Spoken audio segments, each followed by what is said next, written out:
তো hello guys, কেমন আছেন আপনারা? আশা করি ভালো আছেন। আর আমি চলে এসেছি একটা নতুন ভিডিও নিয়ে। তো গাইস, আজকে আমি একটা ফোনের হিডেন সেটিং নিয়ে কথা বলবো। এই সেটিংটা কিন্তু এখনও পর্যন্ত অনেক লোকে জানে না।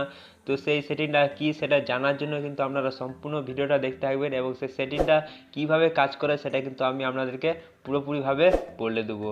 তো চলুন বেশি আর দেরি না করে ভিডিওটা শুরু করা যাক।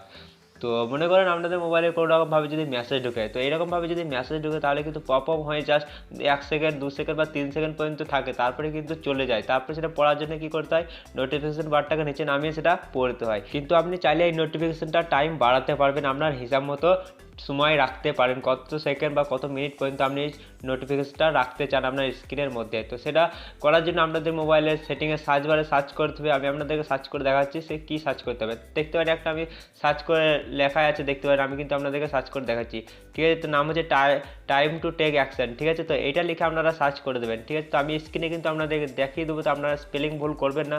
তো আমি কিন্তু স্ক্রিনে দেখিয়ে দেবো, আপনারা সেটা লিখে সার্চ করবেন। সেটা সার্চ করার পর দেখতে পাবেন টাইম টু টেক অ্যাকশন, এখানে ক্লিক করবেন।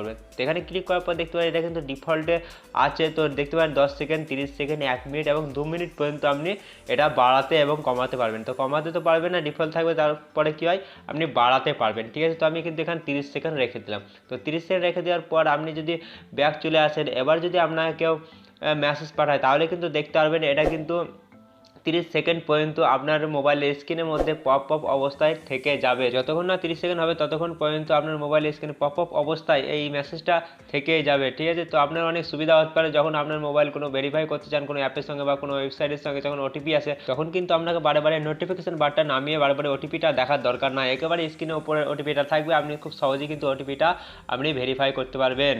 তো এইরকমভাবে আপনি কিন্তু যে কোনো মেসেজের সঙ্গে কিন্তু আপনি এই সময়টা বাড়িয়ে রাখতে পারেন, তো আপনার অনেক সুবিধা হতে পারে, ঠিক আছে? তো আপনি যদি চান আবার ডিফল্ট করতে তাহলে কিন্তু একই রকমভাবে সেটা সার্চ করবেন আপনার মোবাইলের সেটিংয়ের সার্চ বারে টাইম টু টেক অ্যাকশন, তারপরে এখানে পেয়ে যাবেন অপশানটা, এখানে গিয়ে আপনি ডিফল্ট করে নেবেন। তো আমি কিন্তু আপনাদেরকে টাইম বাড়িয়ে দেখালাম, তো আমার হিসাবে কিন্তু আমি এখন ডিফল্ট রেখে দিলাম। তো আপনারা চাইলে টাইমটাকে বাড়িয়েও রাখতে পারেন আপনার সুবিধার ক্ষেত্রে। তো আশা করি আপনারা বুঝতে পেরে গিয়েছেন। আর এই সেটিংটা সম্পর্কে আপনারা জানতেন কি জানতেন না অবশ্যই কিন্তু কমেন্ট করে জানাতে ভুলবেন না। আর এই ভিডিওটা যদি আপনাদের একটু কোনো ভালো লেগে থাকে তাহলে কিন্তু অবশ্যই একটা লাইক দিয়ে উৎসাহ বাড়িয়ে দেবেন, যাতে আরও ভালো ভালো ভিডিও আপনাদেরকে দেখাতে পারি। এবং এইরকম ইন্টারেস্টিং ভিডিও পেতে অবশ্যই চ্যানেলটাকে সাবস্ক্রাইব করে নোটিফিকেশন বেলটাকে অলে করে দেবেন, কারণ আমি যখন ভিডিও আপলোড করবো সঙ্গে সঙ্গে আপনার মোবাইলের নোটিফিকেশন চলে যাবে। তো গাইস, আজকের মতো এতটাই, দেখা হওয়ার পরে একটা কোনো ইন্টারেস্টিং ভিডিওর সঙ্গে, তখন মতো চলি, টাটা, বাই বাই।